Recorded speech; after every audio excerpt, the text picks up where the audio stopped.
Сәлеметсіздер ме, құрметті менің көрермендерім, құрметті Қазақша Тару YouTube каналының көрермендері. Бүгін сіздердің назарларыңызға әдеттегідей апталық жорамалды ұсынамын. Яғни осы аптада өмірлеріңізде не жағдай болуы мүмкін, сол туралы айтатын боламыз. Міндетті түрде каналға тіркеліңіздер, өздеріңіздің пікірлеріңізді қалдырыңыздар. Және де каналға қолдау көрсеткісі келетін жандар үшін, мотивация бергісі келетін жандар үшін астында номер қалдыратын боламын. Сол номерде, яғни Каспий номер. Сол жерге әр жұлдыз белгісінің туылған жандар өздерінің каналға материалдық көмек ретінде 100 теңгеден болса да жіберсе қолдау деп түсінемін. Және жеке сұрақтарыңыз болатын болса, қойғыңыз келсе, WhatsApp номер қалдырылады. Сол жерде WhatsApp номерге жазсаңыз болады. Тек қана жазамыз. Және достар, сіздерді әсіресе сұлу да көркем, әдемі әйелдер қауымын алда келе жатқан осы аптада болатын 8 наурыз халықаралық әйелдер күнімен құттықтаймын. Сіздерге тек қана бақыт, қуаныш, шаттық, өмірлеріңіз нұрға толы болсын деп тілеймін. Қуанышқа толы болсын деп тілеймін. Әйел бақытын сезінуді тілеймін. Және де барлығы өміріңізде жақсы болсын. Ең бірінші денсаулық және отбасыңыздың амандығы, соның барлығы сізде болсын. Менің көрермендерім барлығында сол дүние болсын деп тілеймін. Ал енді бастаймыз. Апталық жорамал дегеннен кейін біліп тұрсыздар, 4 мен 10 наурыз. Осы аптада не болады екен? Бірінші бізде тоқты жұлдыз белгісі. Тоқты жұлдыз белгісіндегі жандар үшін бір әдемі шуақты күндердің бірі болады, көктемгі. Себебі карта өте жақсы деп айтуға болады. Не себепті? Себебі сіз өміріңізді жаңадан бастаған секілдісіз. Өзіңіздің жан дүниеңіз құлпырып тұр, жан дүниеңіз жақсы, жаңалықты қалап тұр, жаңаруды қалап тұр. Сондай бір сезіммен, көтеріңкі көңіл күйде, керемет сезініп, өзіңізді жеңіл сезініп, еркін сезініп, сондай жақсы өткізетін боласыз. Әрине кейбір моменттерде, кейбір сәттерде ақымақтыққа салып қою да бар, бірақ енді қатты бір басқан жерді қайтадан қателікті жасаудың қажеті жоқ деп кеңес бередім. Дегенмен де сіздің кейбір кездерде, кейбір кезде айтуға да болмайды, көп жағдайда сіздің сондай сенгіштігіңіз, ақкөңілділігіңіз өзіңізге кейде сабақ болып тиеді, кейде жақсылық болып тиеді. Сондықтан енді қай кезде қалай пайдаланатынын білсеңіз болғаны. Бір алданып қалудан сақ болыңыз, біреулерге сеніп қалудан, алданып қалудан, немесе үлкен бір нәрседен үлкен дүние күтіп қалудан сақ болыңыз. Себебі кейін үмітіңіз ақталмай қалып жатса, көңіл күйіңіз әрине түсіп қалады. Толықтай ойланбай шешім қабылдауға болмайды. Яғни әр қабылдау керек шешіміңізді нақты ойланып, түйіп, әбден өлшеп барып кіріскеніңіз дұрыс шығар. Барлығын қайтадан бастауға мүмкіндік бар сізде. Қарым-қатынастан кету, немесе қайтадан жаңа қарым-қатынас бастау, немесе қарым-қатынасыңызды қалпына келтіру. Ол әртүрлі. Мысалға сіздер ойламаңыздар, сразу қарым-қатынас десе махаббат. Жоқ, әркімде әртүрлі. Біреуде махаббатты қарым-қатынас, біреуде жұмыс орны басшысымен қарым-қатынас деген сияқты да болады. Қозғалыста боласыз, үнемі белсенді қозғалыста боласыз. Яғни сіз энергияңыз бойыңызда тұнып тұрып, сол энергияңызды шығаруда боласыз. Жылдам өзгерістер болуы мүмкін, жағдайдың тез өзгеруі болуы мүмкін, мүлдем бұрын жасап көрмеген іс-әрекетті жасауыңыз мүмкін. Сондай дүниелермен айналысып, мысалы кәсіп бастап дегендей, орын ауыстыру бар, сіз или болмаса бір жерге барасыз ба, сондай сияқты жағдай болады. Қуанышты жағдайлар, күтпеген жерден өзгерістердің болуы, және де ұлыңыз немесе қызыңыз болатын болса, өзінің екінші жартысымен таныстыруы мүмкін сізді. Сондай бір жақсы жаңалықтар болады. Карта өте жақсы. Жаңашыл, жаңару, жан дүниеңіздің жаңаруы, айналаңыздың жаңаруы, немесе тіпті гардеробыңызды да жаңартуыңыз мүмкін. Жаңадан бір нәрселер алып, стиліңізді өзгертіп па, вот сондай сияқты болады. Или үйіңіздің ішін жаңарту. Келесі жұлдыз белгі бізде торпақтар. Ой, сразу торпақтарға серьезно карта шықты что-то. Вообще бұл карта негізі карта смерти. Карта смерти деген мағына, сондай айтылады атауы, негізгі карталардың бірі, яғни старший аркан деп айтамын постоянно.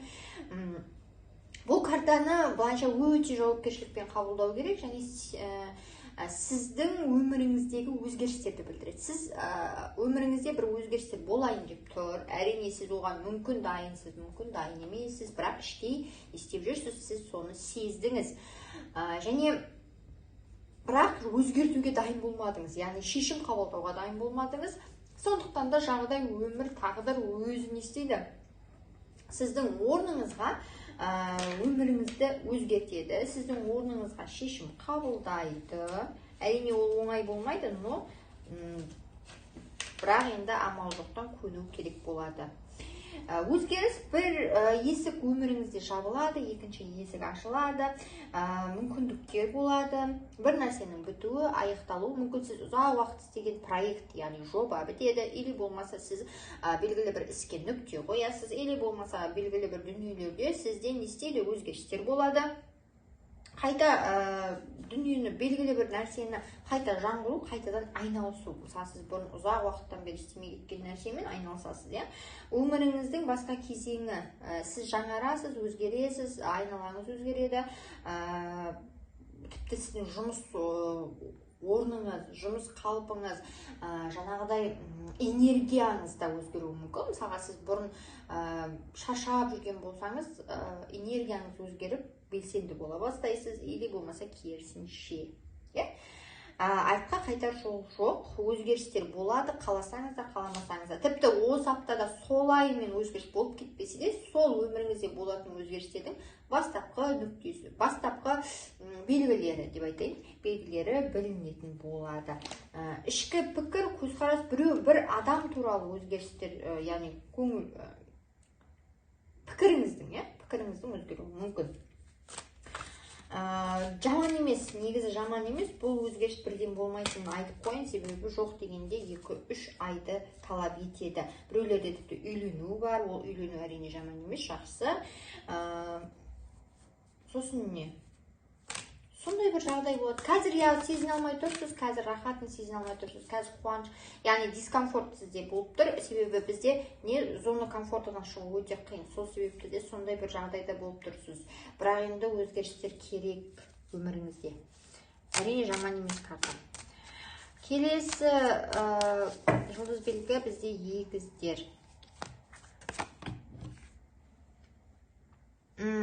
Егіздер жұлдыз белгісіндегі жандар үшін негізінде бұл картаны жаман деуге болмайды, бірақ адамның көзінің ашылуы, бір нәрсені білу, түсіну, бірақ ол түсіну сізге өте ауыр жолмен келуі мүмкін. Мысалға, сіздің жүрегіңіздің жаралануы, бір адамның сатқандығын көру, сезіну, бір нәрселерде жеңіліс табу. Бірақ сіз не істейсіз? Бір нәрседен жеңіліс табасыз, бірақ сіз шыңданасыз, сіз дамайсыз, сіз өзгересіз, сіз мықтырақ боласыз. Сондай жағдай болады. Бұл бір адамның көңілі қалу, бір адаммен ұштып қалу, сөйлеспей қалу, немесе бір жерден көңілі қалу, жұмыстан көңілі қалу, немесе жұмыстан шыққыңыз келіп жүр, ұнамайды ол сізге, ол жұмыс. Или болмаса, жаңағыдай ғашықтық сезімдерге байланысты болатын болса, онда сіздің екінші жартыңызбен араларыңыз дұрыс емес, тіпті ажырасу да болуы мүмкін. Енді Құдай сақтасын, әркімде әртүрлі, мүмкін сізге бұл дүние мүлдем қатысы жоқ. Ал енді кейбір жағдайларда бұл тікелей жүректің ауруын білдіреді. Яғни сіздің жүрегіңіз ауырады бір нәрселерден, уайымнан. Мысалы, сіз біреуді уайымдайсыз, сіздің жүрегіңіз ауырады. Сондай сияқты. Бірақ енді көп күйзеліске түсіп кетудің қажеті жоқ. Депрессия, күйзеліс прям мықты болуы мүмкін. Дым істегіңіз келмей, ештеңеге зауқыңыз болмай, сондай бір тіпті өмірлік ұстанымыңызды өзгертіп, не керек маған жалпы соңында, не қажет маған деген сияқты бір ойға келуіңіз мүмкін. Солай, үмітіңіздің бір жерлерде үзілуі, уайым,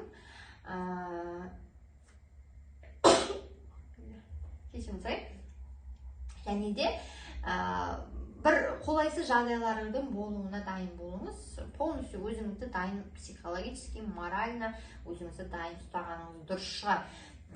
Себебі жаңалықтар келеді, бірақ кейбір жаңалықтар сіздің көңіліңізден шықпайды. Адамның жанының ауруы, енді жаныңызда ауруы мүмкін. Енді солай. Мүмкін сіз бір өзгерістерді қалайсыз, ол өзгеріс әлі болмай жатыр, содан жаныңыз ауыра ма? Сондай. Артық бір үлкен қиындық болмаса да, сразу үлкен дүниенің қиындықты күтпеңіздер, жаман болмайды. Келесі жұлдыз белгі бізде шаяндар. Шаян жұлдыз белгісіндегі жандар үшін карта бұл карта жалпы состоянияны емес, адамның состояниесін де білдіруі мүмкін, яғни бірақ енді сізде таңдау тұрады.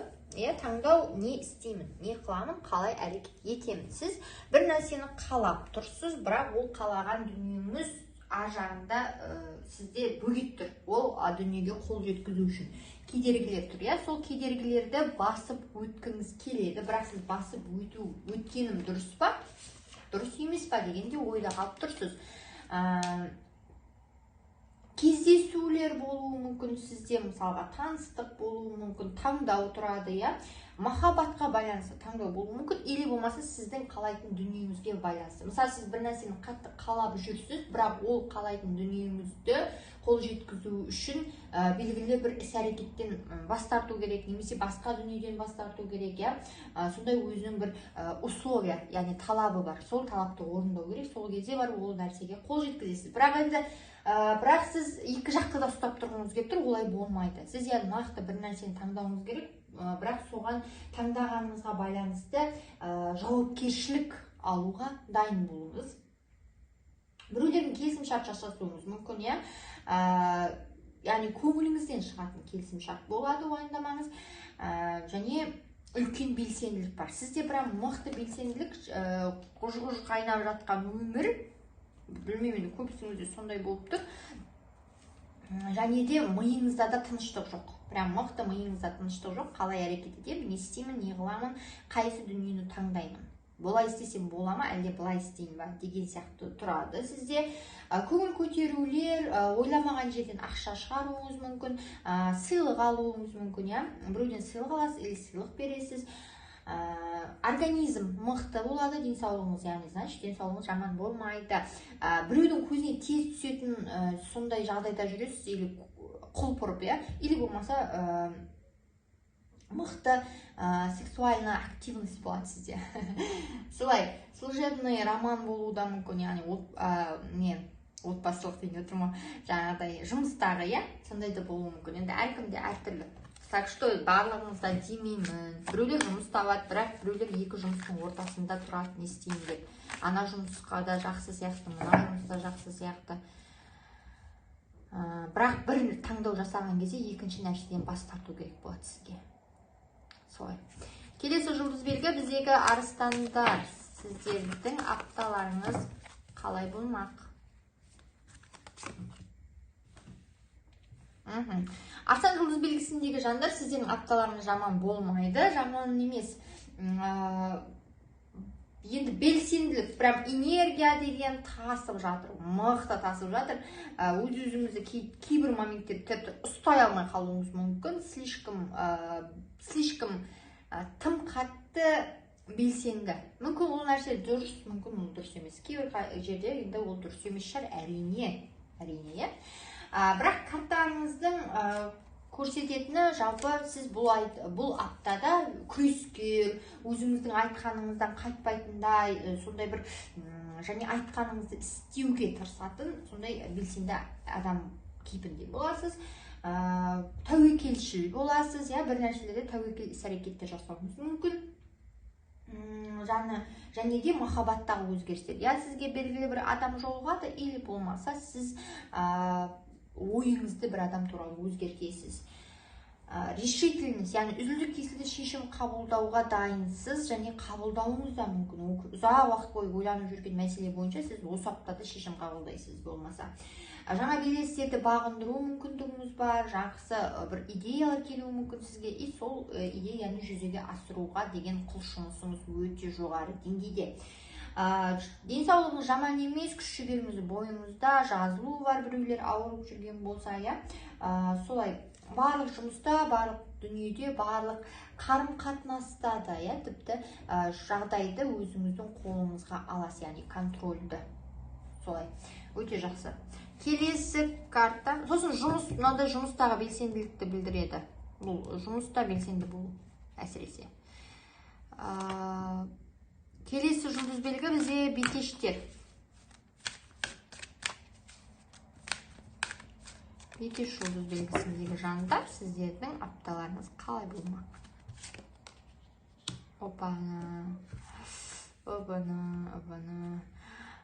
Бикеш жұлдыз белгісіндегі жандар, ішіңіз жабырқаулы, жаныңыз жабырқаулы, жан дүниеңіз. Уайым бар, мықты уайым бар, ол уайым тіпті осы апта бойы созылуы мүмкін. Жалғыздықты сезіну, яғни сіздің тіпті жаныңызда адамдардың болған күннің өзінде де жан дүниеңіз жалғыз сияқты. Ешкім сізді түсінбейтін сияқты, ешкім сізге көмегін сіз қалаған қолдауды бере алмай жатыр, қолдауды көрсетпей жатыр.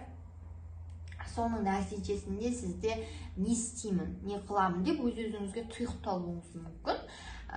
Негізі бұл момент, бұл уақытты сіз тиімді пайдалансаңыз өте қолайлы уақыт. Неге? Себебі сізде ойларыңызды жинақтауға деген ыңғайлы уақытта. Яғни сіз өз-өзіңізге тұйықталасыз да, не істейсіз? Белгілі бір дүниелер бойынша ойыңызды өзгертесіз, бір ойға келесіз, жинақтайсыз, не істеймін, не қыламын, алдағы әрекетіңізді жоспарлайсыз. Яғни сондай уақыт болады бұл апта. Дегенмен карта жаман емес, негізі біреулер тіпті жол бойынша, жұмыс бойынша бір жолға шығып, жақындарын алыстауы мүмкін. Тағы дейін, зерттеумен айналысатын адамдар үшін өте керемет, нақты өзіңіздің назарыңыз бір нәрсеге түсіп тұр, ол мүмкін ішкі жан дүниеңіздегі сезімдерге мен не істесем екен, қалай әрекет етсем екен деген оймен шығасыз. Әрине бұл аптада сол белгілі бір ойыңызды қорытындылайсыз. Тағы не? Бір нәрселерде өз-өзіңізді шектеуіңіз мүмкін. Біреулер тіпті ауруханаға жатады, енді Құдай сақтасын, бірақ енді сондай жағдай болуы мүмкін. Потому что бұл басқалардан оқшаулануды білдіреді. Тікелей бұл карта оқшаулануды білдіреді. Сіз тіпті үлкен компанияда, яғни ұжымда мықты адам көп жерде жүрсеңіз де жан дүниеңізді түсінетін, немесе сізбен бір ойы бір жерден шығатын адам болмайды қасыңызда. Түсінесіз ба? Сізді түсіне алатын. Сондықтан сіздің жаныңыз жалғыз болып тұр.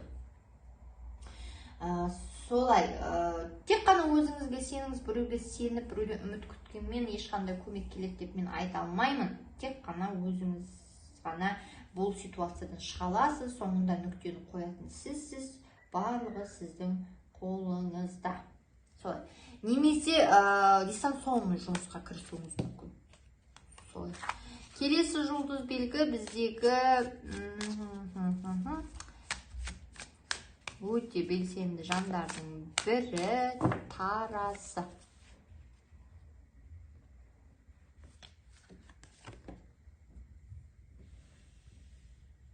Таразы жұлдыз белгісінде бұл аптада белсенділік жөті байқалмайды. Неге? Потому что карта эмоциональный выгорание. Яғни сіз не істеп жатсыз? Эмоциялық тұрғыда шаршаудасыз, сіз барлығын ысырып қойып тұрсыз. Сондай бір жағдайда тұрсыз, яғни сіздің жаныңыз жабырқаулы, өзгерістерді қалап тұрсыз, өзгерістерді жасап тұрсыз. Бірақ сол өзгерістерді сіз жаныңыз қабылдамай тұр ғой, түсінесіз ба? Мысалға не ретінде айтайын, мысал ретінде айтайын, сіз бір нәрселерге нүкте қойдыңыз, немесе өміріңізден шығарып тастадыңыз, бір адамды, немесе жұмыстан кеткіңіз келді, кетіп қалдыңыз, бір қаладан кеткіңіз келді, кетіп қалдыңыз, бір жерден бір нәрсені ауыстырғыңыз келді, ауыстырдыңыз. Өміріңіздегі белгілі бір нәрсені ауыстырып тұрсыз, но сіз сол ауыстырған нәрсеге әлі толықтай келе алмай тұрсыз. Басыңызбен, миыңызбен осы шешімнің дұрыс екенін біліп тұрсыз, бірақ жүрегіңіз қабылдамай тұр да, но бірақ дұрыс шешім қабылдайсыз. Бұл аптада қабылдаған шешіміңіз жаман болмайды, дұрыс болады. Өзгерістер керек еді өміріңізде, мүмкін шаршатып жүрген отношениеге нүкте қоясыз, мүмкін белгілі бір дүниелерде артқа қалдырасыз, біреуге жоқ деп бересіз, мүмкін. Солай, жаңа өмірлік кезеңді бастау керек сізге, и бастайсыз, соның бастамасында тұрсыз. Біреулерде айырысу, біреулерде өз-өзіне тұйықталу, жаңа өзін іздеу, жаңа мүмкіндіктерді іздеуге кірісесіз. Біреулерде тіпті командировка, яғни жолға шығуыңыз да мүмкін. Бір адамдарда тіпті сізге берілген ұсыныстан бас тартасыз. Жоқ, маған ол нәрсе керек деп ойламаймын деген сияқты. Күтпеген жерден шешім қабылдайсыз, яғни күтпеген жерден болып кетеді соның барлығы. И уайымдамаңыз, жағдай жақсы жаққа қарай өзгереді, сәл ғана күту керек, резко өзгеріс болады өміріңізде, және де сіз өз еркіңізбен жалғыздықты қалап тұрсыз. Яғни жалғыз қалғыңыз келеді, ешкімнің мазалағанын қаламайсыз, добровольное одиночество дейді ғой, сондай сияқты жағдайда боласыз. Солай, өзгеріс. Что-то барлықтарыңыз өмірлеріңізде өзгеріс болғысы келіп тұр. Көктеммен бірге жаңарайын деп тұрған сияқтысыздар, достар. Ал енді келесі жұлдыз белгі біздегі Саршаян. Ой, жаным, Саршаяндар. Саршаян жұлдыз белгісінде туған жандар, сіздердің карталарыңыз прям вообще күшті карта. Өте күшті карта, және өткен аптада қандай шығайды сіздерге? Мен есімде жоқ. Но бірақ енді осы емес қой, Вообще, мына карта деген мықты карта. Біріншіден, балалы болғысы келіп жүрген жандар үшін өте мүмкіндіктің жоғары уақыты. Яғни осы уақытта, осы аптада тырысып, балалы болуға мүмкіндігіңіз бар. Шынымен де. Енді екіншіден, яғни соған жағдай жасаңыз. Екіншіден, материалдық құндылыққа талпыныс прям мықты. Или сізге ақша келеді, или болмаса сізде жаңағыдай біреулер сыйлық сыйлайды, сондай бір ойламаған жерден, сондай жағдай болады. Немесе тағы бір дүниелерге қол жеткізесіз. Сіз ұзақ уақыттан бері қалап жүрген дүние. Біреулер үйіне ремонт жасауды бастайды, біреулер бір жерде путешествие, яғни саяхатқа аттанады, біреулер алғысы келіп жүрген затына қол жеткізеді. Біреуде кішкентай болуы мүмкін, біреуде үлкен болуы мүмкін. Біреулер телефон сатып алса, ұзақ уақыттан бері армандап жүрген, біреулер үй сатып алады дегендей ғой. Солай, даму, ақша, жаңағыдай байлық, және взаимная любовь. Яғни сіздің адамыңыз сізді де жақсы көреді, немесе сіз ұнататын жерде жұмыс істеп тұрсыз, және ол жұмыс орны сізді де жақсы қабылдап тұр. Яғни сізді жібергісі келмейді дегенде ғой. Сондай мықты әйел адамды білдіреді, силуетін көріп тұрсыздар ғой. Әйел адам или болмаса бұл сіз, или болмаса сіздің жаныңыздағы белгілі бір әйел адамның қолдауы, оның энергиясы прям мықты әсер етеді, сізге де әсер етеді, сізге тіпті поддержка болуы да мүмкін. Бұрынғы істеген жұмыстарыңыз үшін не істейсіз? Өтемақы аласыз, или болмаса сыйапат аласыз, марапат алуыңыз да мүмкін. Әр істеген жұмысыңыз өзінің жақсы жемісін береді, өзінің табысын көрсетеді, өзінің результатын көрсетеді. Экономдау керек сізге, бірақ соның өзінде ақша болады, бірақ ақшаны экономдап қалай қаяққа жіберетініңізді ойластырып жұмсауыңыз керек. Себебі ақша деген прям келеді, и соны сіз шашып жіберуіңіз мүмкін да. Денсаулық жағдайыңыз жаман емес, мықты десе де болады, және энергияңыз да өте мықты болады бұл аптада. Сол келесі жұлдыз белгі біздегі мергендер, мерген жұлдыз белгісіндегі жандар, ұрысқақ жандар. Ұрысқақ, бірақ сонда да мені жақсы көріп көретін жандар. Сіздердің апталарыңыз қалай болмақ? Ой. Енді ұрыспай қайтесіздер. Сәл қолайсыз карта шықты. Хотя мен оны көрген жоқпын ғой, көрмей шығарам.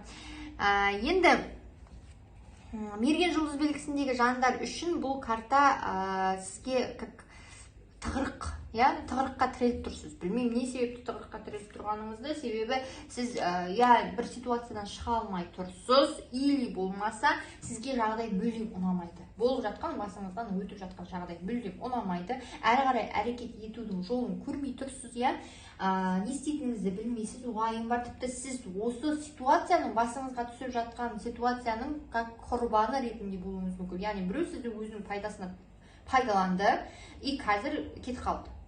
Сіз қалдыңыз крайний болып. Сондай да болуы мүмкін. Ренжу, біреулердің тарапынан сізді әңгіме етуі мүмкін, бір адамдар. Тағы не, сізді талқылауы мүмкін. Интрига, сыртыңыздан интрига создавать етіп, сізді біреуге жаман атты қылып көрсеткісі келуі де мүмкін. Или көре алмаушылық, потому что сіздер қандай адамсыздар? Сіздер өте жарқын, ашық, энергияларыңыз мол, және любой ортада, кез келген ортада сіздер ол ортаны әдемі гүлі бола аласыз, ол ортаның. Сол себепті кейбір адамдар оны көре алмайды, себебі бәрі хмурый болып жүреді, ренжіп, а сізде жарқырап жүргеніңізді көре алмауы мүмкін. Вот, содан болады шығар мүмкін. Және де түсініспестіктер, адамдармен түсініспестіктер болуы мүмкін. Қарыз қысады біреулеріңізде ситуациядан шығудың жолын таппай тұрасыз. Және біреуге или болмаса қарыз болып қалуыңыз мүмкін. Аяғысынан ойламаған жерден сіз өтемақы төлеуіңіз керек болады. Мысалға біреудің машинасын соғып аласыз, сіздікі дұрыс емес істеп отырғаныңыз, сіз ол адамға өтемақы төлеуіңіз керек. Сондай сияқты. Денсаулығыңызға мән беріңіз, көзіңіздің ауруына мән беріңіз. Көзіңіз ауруы мүмкін, шаршап, асқындырып алмаңыз, бас айналулар, бас ауруы мүмкін, және де қан айналым жолдарының несі бұзылысы, жағдайдың ойламаған жерден өзгеруі болады. Соған дайын болыңыз, және де қатты күйзеліске түсіп кетудің де қажеті жоқ. Негізі кейде сіздер прям сильно кейде қатты күйзеліске түсіп кетуіңіз мүмкін, жарқырап жүргеннің өзінде, бір күнде. Себебі ісіңізде тоқтап тұр, күту бар, бір нәрсеге жаңағы беріліп үңіліп кету бар, не істеймін, не қыламын деген сияқты. Сол себепті де күйзеліске түсіп кету қаупі бар, байқаңыз. Жаман емес негізі карта деп айтайын десем, енді ситуация қазіргі қалыңыз ғой сіздің. Карта шығарып көріңізші. Жаман емес, уайымдамаңыз, үмітіңіз ақталады, жақсы боласыз. Сіздер үшін әдейі екінші карта шығарып жатырмын. Барлығы жақсы болады, мүмкіндік бар. Яғни сіздің ситуацияңыздан шығуға басыңызға түсіп тұрған мүмкіндік бар. Келесі жұлдыз белгісі біздегі тау ешкі. Тау ешкі.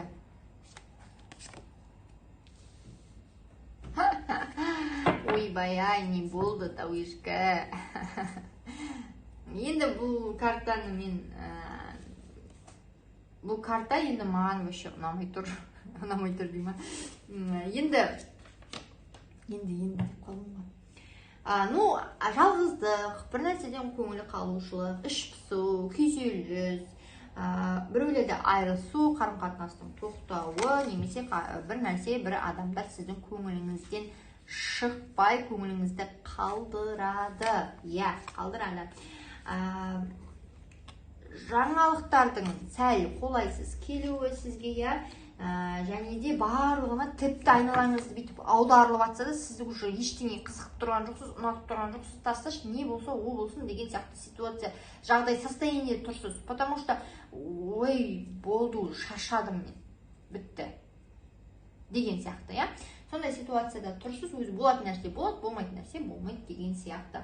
Денсаулығыңызға мән беріңіз, себебі уайым, сіздер мықты уайымға түсіп кететін адамсыздар, былайынша күшті сияқты көрінгенмен, сіз күштісіз, мен айта аламын, эмоциональный мықты адамсыздар, но жан дүниеңіз өте нәзік та. Жан дүниеңіз нәзік, кейбіреулер соны білмейді, сізді жаралайды. Ал былайша сіздің де жаныңыз бар дегенде ғой. Сондықтан да уайымдап, ренжіп ауырып қалмаңыз. Денсаулығыңызға мән беріңіз. Бірінші өзіңізді ойлаңыз, сосын басқаларды ойлайсыз, басқалар болады өзімен өзі.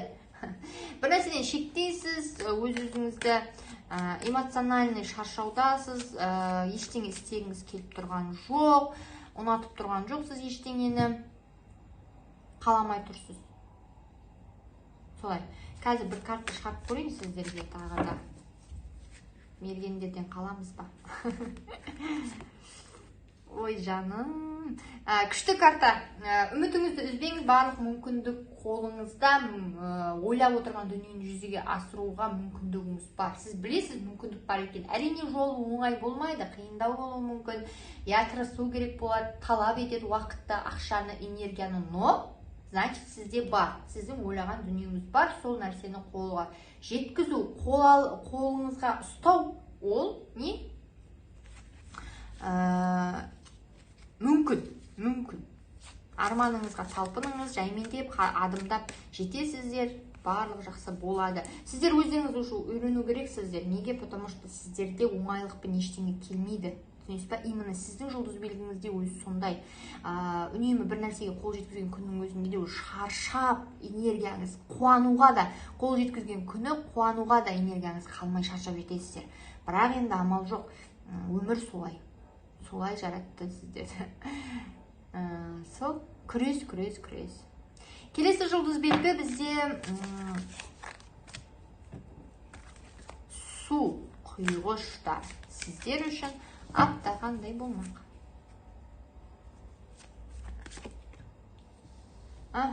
Су құйғыш жұлдыз белгісі үшін жаман емес, апта өте керемет. Ақшаның болуы, ақшаның келуі, энергияңыздың тасуы.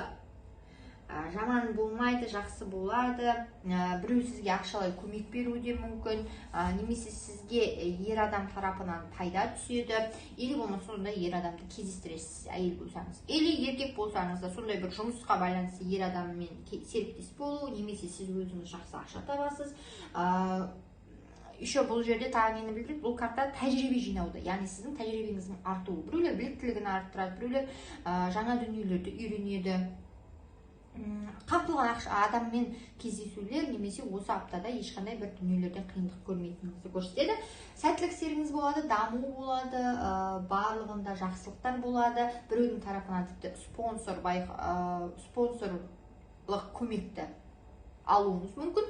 Және мужская энергетика сізде мықты болады. Или болмаса сіз тіпті әйел болсаңыз да сізде прям андай мужская энергетика белсе не болады да, көбірек болады да, сіз тіпті еркектің тірлігінде айналысып кетуіңіз мүмкін. Бірақ енді қатты көкіректеніп, мақтанып, тәкаппарлыққа салынудан сақ болыңыз, себебі сондай сияқты қасиеттер, сондай қасиеттер сіздерде байқалады бұл аптада. Мен даусым өзін айман шығып тұр ма?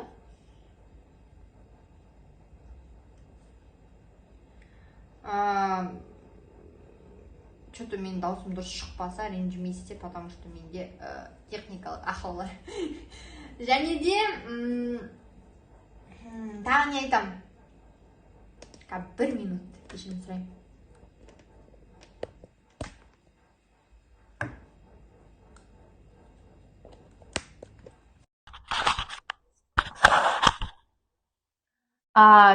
Техникалық реально ақау бар.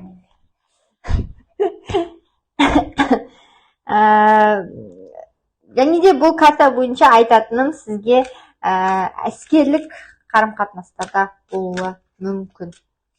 Ал енді келесі жұлдыз белгі біздегі ол балықтар. Балықтардың аптасы жақсы болады, көңіл көтеру, жақсы өткізу, уақытты керемет сезім, керемет белсенді уақыт. Тойлау, жүгірісу, қыдырыстар, мерекелік іс-шарамен айналысуыңыз мүмкін. Көңіл көтеру және жаныңызда көптеген достарыңыздың болуы, серіктестеріңіздің болуы, сізге қолдау көрсететін жандар бар. Эмоциональный апта болады және эмоцияңыз тасып жүреді бұл аптада. қуаныш, сәттілік серіңіз болу, белсенді болу, және де әр істеген жұмысыңыз өзінің жақсы нәтижесін береді және сізді қуантады. Қонаққа көп баруыңыз мүмкін, жазылу бар егер бір жеріңіз ауырып жүрген болса, бос уақытыңыз болмайды, жан-жағыңызда адамдармен керемет көңіл күйде жақсы уақытты өткізетін боласыз. Сондай болады. Әдемі уақыт, әдемі апта, әдемі керемет сәт.